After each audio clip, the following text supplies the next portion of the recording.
օգտվելով առիթից թույլ տվեք նաև խոսել առհասարակ Հայաստանի աշխատաշուկայում ներառված անձանց մասին, զուտ որպես տեղեկատվություն ներկայացնեմ, որ մենք ամենամսյա կտրվածքով բնականաբար հետևում ենք այս թվերին եւ ընդհանուր առմամբ կարող ենք ասել, որ վերջին հունվար ամսվա տվյալներով Հայաստանում ֆորմալ զբաղված է շուրջ 25000 տեղահանված հայրենակից եւ եւս 6000 հայրենակից ունի ինքնազբաղվածի կազմակերպության հիմնադրի կամ մասնակցի կարգավիճակ, ինչը ենթադրում է, որ մենք արդեն ունենք որոշակի կայուն զբաղվածության մակարդակ մեր տեղահանված հայրենակիցների շրջանակում։ Տիկին Անդրեասյան, երևի թե անցնենք ոչ պակաս կարևոր, ես նույնիսկ ասեի ամենակարևոր հարցերից մեկին կրթությանը։ Կառավարության համար տեղահանման հենց առաջին օրերից կրթության շարունակականության ապահովումը կարևոր գերակայություն էր հռչակված, ինչը վերաբերում էր ինչպես դպրոցահասակ երեխաների կրթությանը, այնպես էլ մասնագիտական եւ բուհական կրթությանը։ Կխնդրեի մի փոքր խոսել, թե ինչ իրավիճակ ունենք այսօր եւ ինչպիսին է լինելու առաջիկայում կառավարության քաղաքականությունը այդ շատ կարևոր ուղղությամբ։ Շնորհակալություն մեծարգո վարչապետ, հարգելի գործընկերներ, սիրելի ներկաներ, ես էլ կուզեի իսկապես կարևորել այսօրվա խոսակցության հնարավորությունը, որովհետև գիտեք մի բան է, երբ որ ամեն մեկս մեր ոլորտում, մեր ուղղությամբ, նաև ամենօրյա կապի միջոցով աշխատանք ենք անում, բայց շատ կարևոր է, որ նաև այս համատեղ քննարկման միջոցով ընդհանուր պատկերը, ընդհանուր քննարկումը հնարավոր դառնա եւ սա նաև վստահ եմ թույլ է տալիս հասկանալ մեր աշխատանքը լավարկելու եւ հետագա աշխատանքում նաև փոխադարձ կապերը հաշվի առնելու եւ համագործակցորեն նաև նոր արդյունքներ գրանցելու հնարավորությունները։ Եվ այդ իմաստով պետք է ասեմ, որ այն ինչ ունենք այս պահին նույնպես այդ համագործակցության արդյունքն է, որի համար կարծում եմ, որ իսկապես միանալով Տիկին Ավանեսյանին պետք է շնորհակալություն հայտնել մեր հայրենակիցներին եւ մեր բոլոր այն տեղում աշխատող մարդկանց, որոնք ամենօրյա իրենց ջանքով այս համատեղ ներառումը դարձրել են հնարավոր եւ առաջին հերթին ուզում եմ հիշել մեր ուսուցիչներին եւ դպրոցներին, որովհետեւ այդ դժվար օրերին, հենց առաջին օրերին ես ինքս առիթ ունեցել եմ լինել դպրոցներում եւ տեսել եմ, որ հենց վերադարձի հաջորդ օրերին երեխաները արդեն մեր դպրոցներում էին եւ այս օրերին հատկապես կրթական միջավայրը ոչ միայն կրթության իրավունքի շարունակության շատ կարեւոր քայլ էր, այլ նաեւ հոգեբանական ու սոցիալական այն ապահովության միջավայրի ձևավորումը, որը այդքան կարևոր էր նաև հատկապես մեր երեխաների համար եւ ես վստահ եմ, որ այստեղ մենք այդ աշխատանքը նաև այդ ուղղությամբ հաջողել ենք, որովհետեւ մեծ ծավալի համակարգի մասին ենք խոսում եւ այսօր էլ մեր դպրոցներում են 20200 երեխաներ, որոնք հաջողությամբ ինտեգրված են եւ ես մեծ հաջողությամբ նկատում եմ նաեւ նրանց հաջողությունները, երբ որ օրինակ մեր օլիմպիադաների մասնակիցների շրջանում հաջողություններ գրանցած մեր երեխաների շրջանում մեծ ուրախությամբ տեսնում եմ, որ Հանված մեր հայրենակիցները շարունակում են գործել, հաջողություններ գրանցել եւ դա շատ տեսանելի է։ Ես արդեն նշեցի, որ այսօր մեր դպրոցներում 20200 երեխաներ կրթվում են եւ այդ կրթության իրավունքի ապահովումը սկսվել է բառացիորեն նույն րոպեին, երբ որ եղել է հնարավորությունը ֆիզիկապես, բայց միևնույն ժամանակ կառավարությունը շատ արագ է արձագանքել նաև մասնագիտական կրթության իրավունքի շարունակականության եւ ապահովման հարցերին ու սա ես կուզեմ հատուկ ընդգծել, որովհետեւ գիտեք, մենք միշտ բողոքում ենք եւ երբեմն շատ տեղին պետական համակարգի ոչ արագ լինելուց, բայց մենք արդեն իսկ հոկտեմբերի առաջին օրերին ունեցել են կառավարության որոշումներ, որով կարգավորվել է թե քոլեջներում եւ թե բուհերում ուսանողների կրթության շարունակականության հարցը եւ մասնավորապես ներդրվել է թե կրթաթոշակի կարգ, որով ամբողջությամբ կարգավորվել է ուսման վարձի փոխհատուցման խնդիրը եւ թե նաեւ փաստաթղթային հարցերին են տրվել լուծումներ, որովհետեւ շատ հասկանալի է, որ ոչ բոլոր փաստաթղթերը, որոնք պահանջվում են ուսանողների տեղափոխման համար, կրթությունը շարունակելու համար հնարավոր էր լինում ապահովել եւ մենք էապես հեշտացրել եւ դյուրինացրել ենք process-ները, որպեսզի որևէ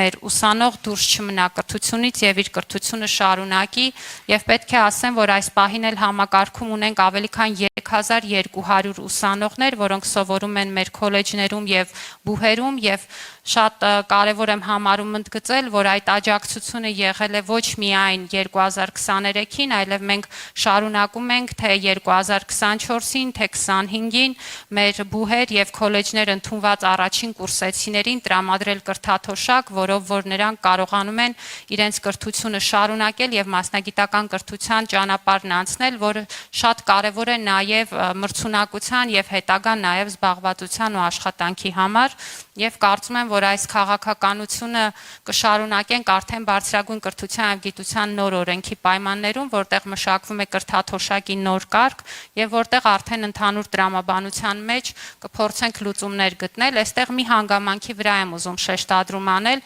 Իհարկե կրթաթոշակը սկզբում տրամադրվում է բոլորին, սակայն մենք նաեւ կարևոր ենք համարել առաջին տարվանից հետո սահմանել առաջադիմության որոշակի շեմ։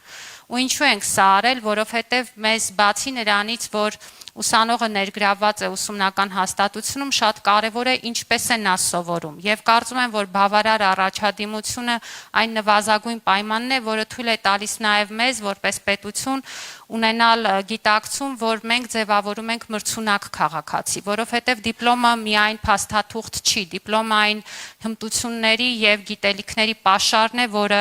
հենց հաջորդ պահին, երբ մեր շրջանավարտը թողնում է ուսումնական հաստատությունը, օգնում է նրան աշխատանք գտնել եւ կառուցել սեփական բարեկեցությունը։ Հետևաբար մեզ կարևոր է ինչպես են սովորում մեր ուսանողները։ Մենք չենք կարող ուղղակի դուռը բացել, փակելը համարել կրթություն ստանալու գործընթաց եւ կարևոր է նաեւ որ խրախուսենք առաջադիմությունը, որպեսզի նաեւ հաջորդական շղթայով տեսնենք այդ արդյունքը հենց անձի սեփական բարեկեցության կառուցման ճանապարհին։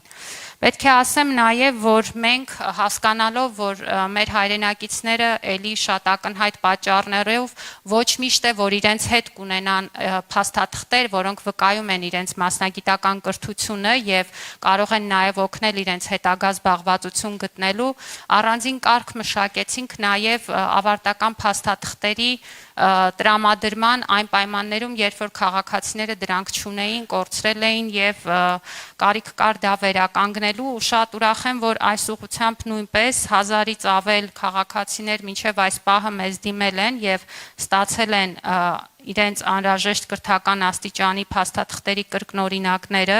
դրանց մեծ մասը հենց մասնագիտական կրթության, բուհական կրթության դիպլոմներ են եւ վստահ եմ, որ զբաղվածության այն թվերը, որ հնչեցրեցիք, առնվազն այս մասով նաեւ այս դիպլոմների տրամադրումը աջակցել է, որպեսզի զբաղվածության այդ գործընթացը տեղի ունենա եւ նաեւ մասնագիտական կրթության հավաստման փաստաթղթերը համապատասխան աշխատանքի պարագայում դառնան հիմք եւ ստեղծեն հնարավորություն այդ աշխատանքի անցնելու։ Կարևոր եմ համարում նաև երկրորդելով գործընկերներից նշել, որ մեզ համար էլ ուսուցչական այն ռեսուրսը, որ կար, կարևոր էր պահպանել եւ մենք հենց 23-ի հոկտեմբերից ներդրեցինք կարգ, որով Ղարաբաղից տեղահանված ուսուցիչները ստանում էին հնարավորություն արտամրցութային կարգով անցնելու աշխատանքի մեր դպրոցներում եւ այս պահին արդեն 600-ից ավել ուսուցիչներ այս ընթացակարգերի շնորհիվ աշխատում են մեր դպրոցներում եւ մենք նաեւ լրացուցիչ հավելավճարի հնարավորություններ ստեղծեցինք 30% հավելավճար էր տրամադրվում վարձատրությանը, իսկ մի քանի համայնքների պարագայում նաեւ ֆիքսված 50,000 դրամ ամսական, որը հնարավորություն է տալիս նաեւ հավելյալ սոցիալական աջակցություն տրամադրել, հաշվի առնելով նաեւ առաջին փուլի այն մեծ դժվարությունները, որ կարող էին առաջանալ եւ շատ կարեւորում եմ, որ այս ուրեմն աշխատանքը նույնպես հաջող արդյունք տվեց եւ այն ուսուցիչները, որոնց մասին մենք խոսում ենք, ես նրանց հաճախ եմ մեր դպրոցներում հանդիպում եւ կուզեի մի դրվագ պատմել, մենք մի ծրագիր ունենք, որը այն մասին է, որ մեր տարբեր համայնքների դպրոցների սովորողներ կարող են միմյանց հյուր գնալ եւ 2 շաբաթով բնակվել այլ բնակավայրում եւ հաճախել այդ դպրոցը, դա կոչվում է իմ դպրոցը համայնքում եւ դա նաեւ հնարավորություն է տալիս մեր տարբեր բնակավայրերի երեխաների միջև ձևավորել այս ցանցերը եւ նաեւ մեծացնել մեր հայրենիքի ճանաչելիությունը եւ շատ հետաքրքիր էր, որ Սյունիքի մեր մի բնակավայրի երեխաները հյուրընկալվում էին Կոտայքի մարզի մեկ այլ բնակավայրում եւ հաճախում էին դպրոց, ու ինձ պատմեցին, որ այն ընտանիքը, որ հյուրընկալել է Սյունիքի բնակավայրերից մեկի 3 երեխաներին, հենց տեղահանված ուսուցչի տունն է, որը իր կողմից վարձակալված բնակարան էր, վստահաբար ոչ ամենալավ իդեալական պայմաններով, բայց ես շատ կարևորում եմ մարդկային ջերմության, հոգատարության, այն առօրյա իրավիճակները, որոնք մեզ օգնում են հաղթահարել այս բոլոր դժվար պահերը, եւ կարծում եմ, որ այս բոլոր օրինակները մեզ ցույց են տալիս, որ այդ աշխատանքն ու դժվարությունները հետևում են եւ արժեվում մեզ համար զարգացման մի նոր փուլ է, որը վստահ եմ մեր համատեղ աշխատանքի շնորհիվ գրանցելու է ավելի մեծ արդյունքներ եւ կուզեմ նաեւ ընդգծել, որ այս ընթացքում մենք նաեւ փորձել ենք ավելի համալիր աջակցություն ցուցաբերել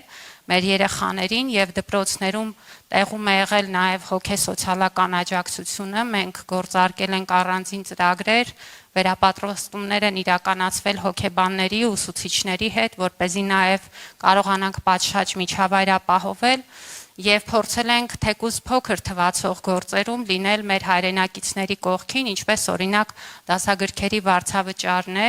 որը նույնպես փոխհատուցվել է պետության կողմից 5-ից 12-րդ դասարանների համար։ Ու կարծում եմ, որ մինչև այս պահը մեր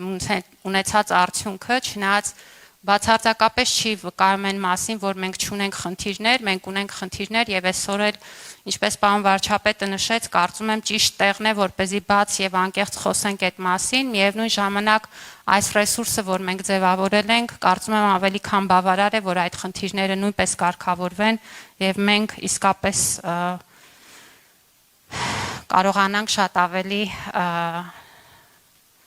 խոսել այն դրական զարգացումներից, որ միասին տեսնում ենք։ Շնորհակալություն։ Հավանիչ տեսանյութը եւ բաժանորդագրվիչ նորությունները բաց չթողնելու համար։